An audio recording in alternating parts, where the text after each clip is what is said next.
दोस्तों आज हम लोग पढ़ेंगे हमारा सौरमंडल। ये 6th क्लास SCERT के बेस पे हम बता रहे हैं। तारामंडल जो होती है, तारामंडल के प्रवेश द्वार मेन गेट पर हम देखते हैं कि सौर परिवार का चित्र लगा होता है। सूर्य के पूरे परिवारों का चित्र लगा रहता है। सूर्य सौर परिवार का मुखिया होता है। सूर्य एक तारा है। तारों की अपनी चमक होती है।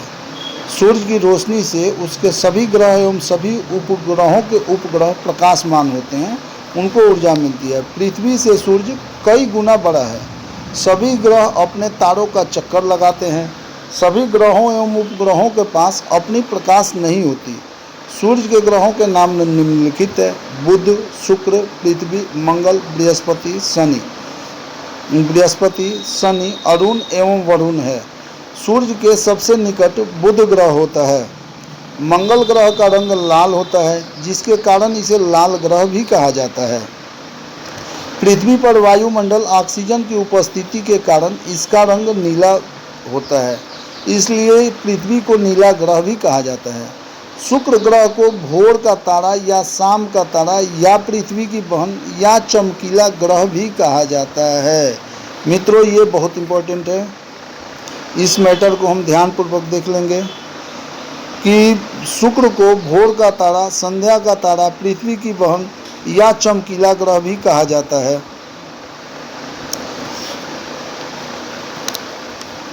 बृहस्पति पर अत्यधिक सल्फर की उपस्थिति के कारण बृहस्पति का रंग पीला होता है, इस कारण इसे पीला ग्रह भी कहा जाता है। शनि ग्रह पर लौह पदार्थ या लौह अयस्क की अत्यधिक उपस्थिति के कारण इसका रंग काला होता है। अरुण ग्रह यूरेनस ग्रह को बोलते हैं। अरुण ग्रह पर अत्यधिक मीथेन गैस की उपस्थिति के कारण इसका रंग हरा दिखता है। शनि एकमात्र ऐसा ग्रह है जिसके चारों तरफ छल्ले होते हैं। प्लूटो की गणना पहले ग्रह के रूप में होती थी, लेकिन अब उसे क्षुद्र ग्रह की संज्ञा दे दी गई है। यानी पहले ग्रहों की संख्या 9 थी, जो कि अब ग्रहों की संख्या 8 हो गई है। सौरमंडल के 7 ग्रह Mercury, Budh, Earth, Prithvi, Mars, Mangal, Saturn, Shani, Jupiter, Brihaspati, Uranus, Arun, Neptune, Varun, ये 7 ग्रह पश्चिम से पूरब की दिशा में चलते हैं, यानी पश्चिम से पूरब की ओर घूमते हैं। यानी इन ग्रहों पर सूर्योदय पूरब दिशा में होती है। लेकिन वेनस, शुक्र अकेला एक ऐसा ग्रह है जो पूरब से पश्चिम की ओर घूमता है। अर्थात जो ग्रह भी पूरब से पश्चिम की ओर घूमेंगे उन पे सूर्योदय पश्चिम से होता है, और जो पश्चिम से पूरब की ओर घूमेंगे उस पे सूर्योदय पूरब से होता है। सूर्य का प्रकाश पृथ्वी पर लगभग 8 मिनट में पहुंचता है। सूर्य के बाद सबसे नज़दीक के तारे का प्रकाश पृथ्वी तक पहुंचने में लगभग 4 वर्ष लगते हैं। तो यहाँ पे बारी आती है, सूर्य के बाद सबसे नज़दीक के तारे कौन है भाई? आप बताइए कौन है? सूर्य के बाद पृथ्वी के निकट सबसे नज़दीक कौन तारे हैं? आप खुद से बता दीजिए।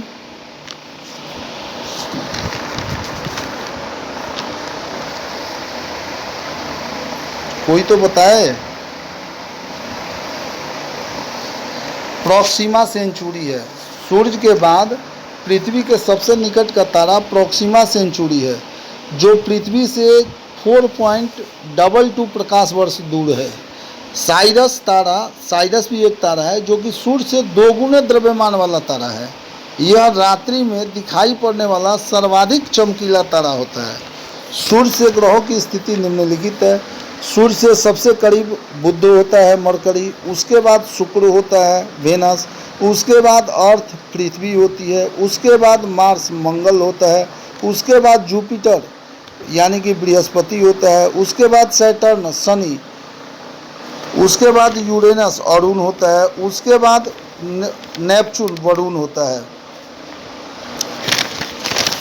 ये सारे ग्रहों में बुध, शुक्र, पृथ्वी, मंगल को स्थलीय ग्रह तथा बृहस्पति, शनि, अरुण, वरुण को गैसीय ग्रह गैसीय ग्रह कहा जाता है, माना जाता है। पृथ्वी एकमात्र ऐसा ग्रह है जिस पर जीवन है, क्योंकि यहाँ पर जल एवं ऑक्सीजन है। जिंदगी की मूलभूत सारी वस्तुएं पृथ्वी पर उपस्थित है। पृथ्वी के 71% 71% भाग पर जल एवं 29% 29% भाग पर स्थल है। अब इसके बाद बारी आती है ग्रहों के उपग्रह की। उपग्रह अपने ग्रहों का लगातार चक्कर लगाते रहते हैं। जैसे ग्रह अपने तारों का चक्कर लगाते हैं, वैसे ही उपग्रह अपने ग्रहों का चक्कर लगाते रहते हैं। पृथ्वी के उपग्रह का नाम चंद्रमा है। एकलौता पृथ्वी का उपग्रह है जिसका नाम चंद्रमा है। चंद्रमा का प्रकाश पृथ्वी पर लगभग 1.3 सेकंड 1.3 सेकंड यानी सवा सेकंड में पहुंचता है। चंद्रमा पृथ्वी की एक परिक्रमा 27 दिन 8 घंटे में पूरी करती है। चंद्रमा पृथ्वी की एक परिक्रमा लगभग 27 दिन 8 घंटा यानी कि 27 दिन 7 घंटा 43 मिनट में ये एक परिक्रमा पूरी करती है। इतने ही समय में चंद्रमा 27 दिन 8 घंटे में ही चंद्रमा अपने अक्ष पर भी एक बार घूम जाती है। यानी कि सभी ग्रहों एवं उपग्रहों में दो प्रकार की चालें होती है, वही जो पहले बता गए, घूर्णन एवं परिक्रमण। चंद्रमा के दोनों चालों का समय एक समान होने के कारण ही हमें सदैव चंद्रमा का एक ही साइड, एक ही चेहरा दिखता है। घूर्णन एवं परिक्रमण दोनों एक समान होने के कारण ही चंद्रमा का एक ही चेहरा, एक ही साइड हमेशा हम लोगों को दिखता है। चंद्रमा पर जल एवं वायु का अभाव है, जल एवं वायु नहीं है, जिसके कारण वहाँ वैक्यूम, निर्वात जैसी स्थिति होती है। यानी कि वहाँ पर हम बात नहीं कर सकते और ना ही घूम फिर सकते हैं। चंद्रमा का द्रव्यमान पृथ्वी के द्रव्यमान के चंद्रमा का गुरुत्वाकर्षण पृथ्वी के गुरुत्वाकर्षण के 1/6 गुना होता है। चंद्रमा पर दिन में बहुत अधिक गर्म यानी कि 100 डिग्री सेल्सियस तापमान तक बढ़ जाता है और रात में बहुत अधिक ठंड यानी कि -180 डिग्री सेल्सियस तक टेम्परेचर गिर जाता है। चंद्रमा पर मिट्टी का अभाव है एवं वहाँ की धरातल ऊबड़ खाबड़ होती है। उपग्रहों का भी अपना प्रकाश नहीं होता है। जैसे मैं बता चुका हूँ कि ग्रह का अपना प्रकाश नहीं होता है, वैसे ही उपग्रहों का भी अपना प्रकाश नहीं होता है। ये भी सूर्य के प्रकाश से ही चमकते हैं। उपग्रह सर्वाधिक उपग्रह वाला ग्रह बृहस्पति है, जिसके 63 उपग्रह है। उसके बाद शनि की बारी आती है, उसका 62 उपग्रह है। बुध और शुक्र का कोई उपग्रह नहीं होता है।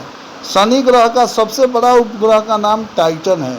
पृथ्वी से हम लोग चंद्रमा के 59% भाग ही देख पाते हैं। चंद्रमा का सबसे ऊंचे पर्वत का नाम ल्यूनिटीज पर्वत है, जो कि चंद्रमा के दक्षिणी ध्रुव पर अवस्थित है। चंद्रमा पृथ्वी के 1/4 भाग का है। चंद्रमा पृथ्वी के 1/4 भाग का है। चंद्रमा की धरातल पर मुख्यतः सिलिकॉन, लोहा, मैग्नीशियम इत्यादि तत्व पाए जाते हैं। चंद्रमा के अध्ययन को सेलेनोलॉजी कहते हैं। चंद्रमा को जीवाश्म ग्रह भी कहते हैं। उसके बाद बारी आती है सुपरमून।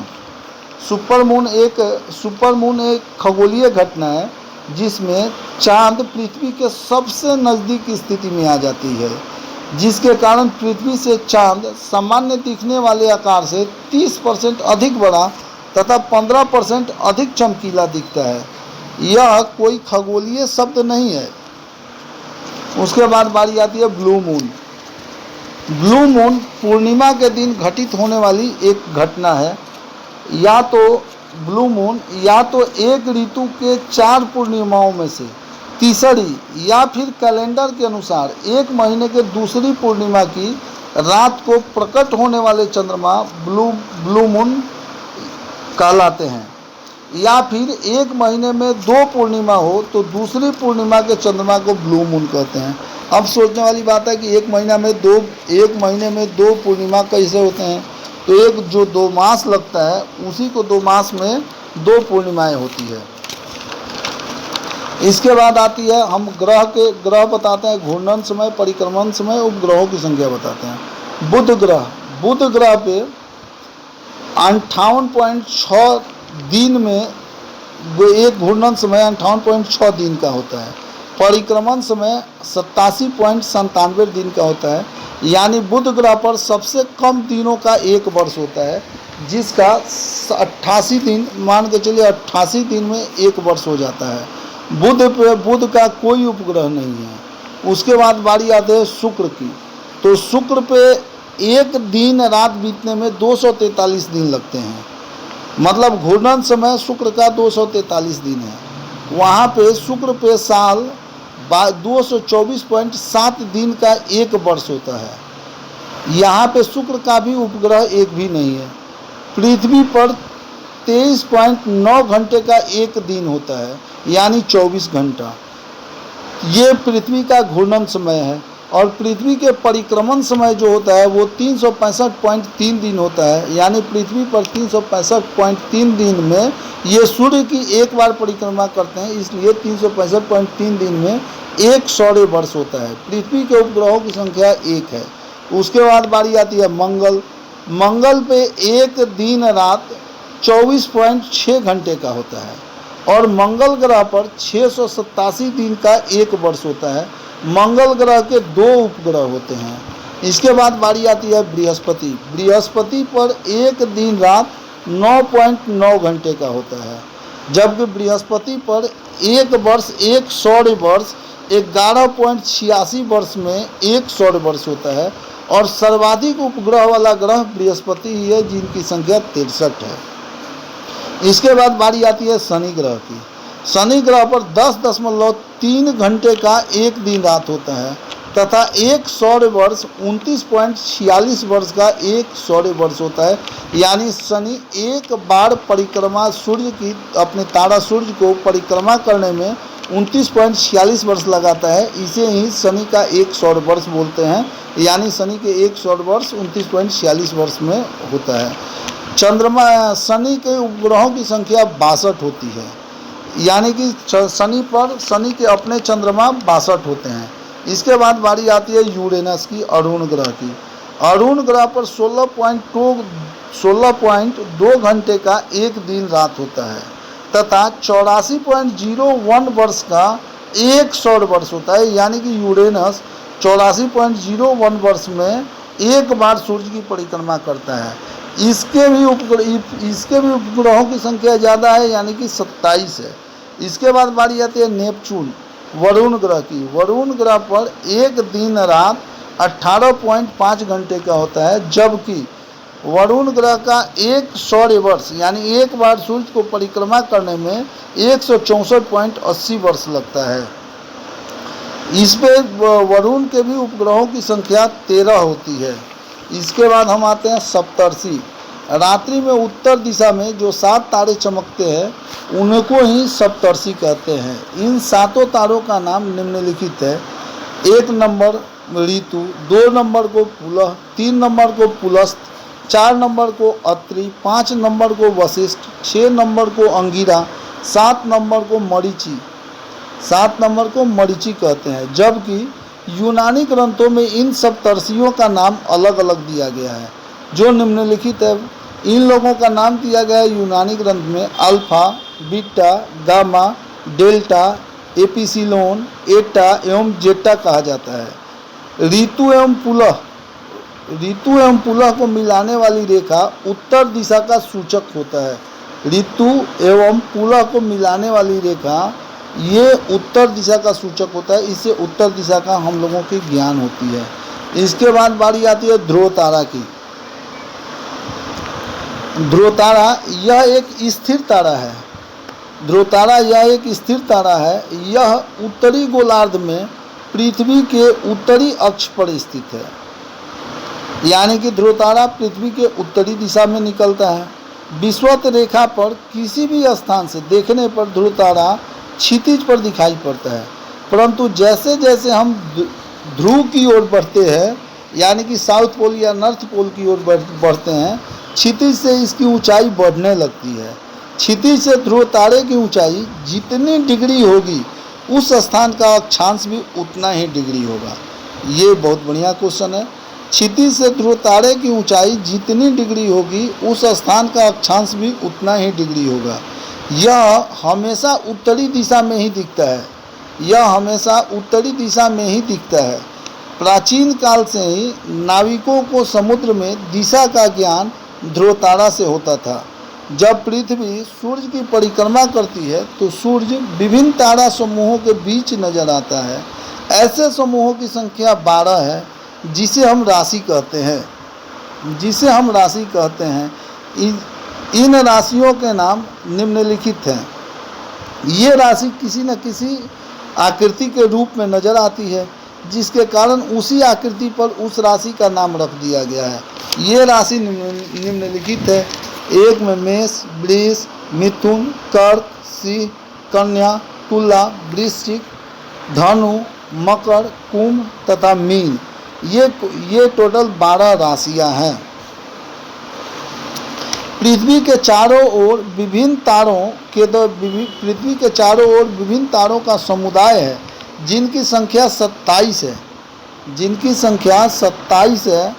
चांद को पृथ्वी की परिक्रमा करने के दौरान तारों के इन समूहों के सामने से गुजरना पड़ता है। चांद को पृथ्वी की परिक्रमा करने के दौरान तारों के इन समूहों के सामने से गुजरना पड़ता है। इन तारों के समूह को नक्षत्र कहते हैं। इन तारों के समूह को नक्षत्र कहते हैं। ये नक्षत्र निम्नलिखित है।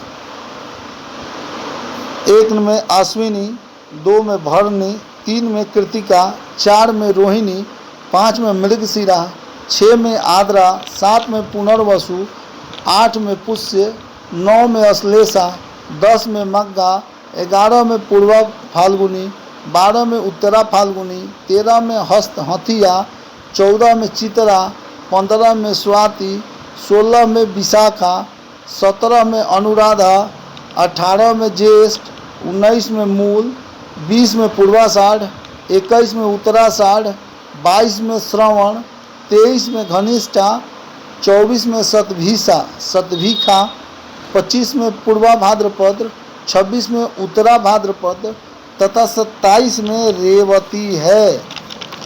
पृथ्वी 27 में रेवती है। पृथ्वी इनमें से प्रत्येक नक्षत्र को 14 दिन में पार कर लेती है। इसीलिए नक्षत्रों की अवधि 14 दिनों की होती है। ज्योतिष के विद्वानों का कहना है कि नक्षत्रों एवं मौसम में गहरा संबंध है। मौसमों में गहरा संबंध है। एक नक्षत्र में मौसम की दशा देकर दूसरे नक्षत्र के मौसम का पूर्वानुमान भारतीय ज्योतिष की परंपरा रही है। दैट्स ऑल भाई, इसको आप ध्यानपूर्वक पढ़ें, देखें। ये बहुत ही बढ़िया चीज़ है।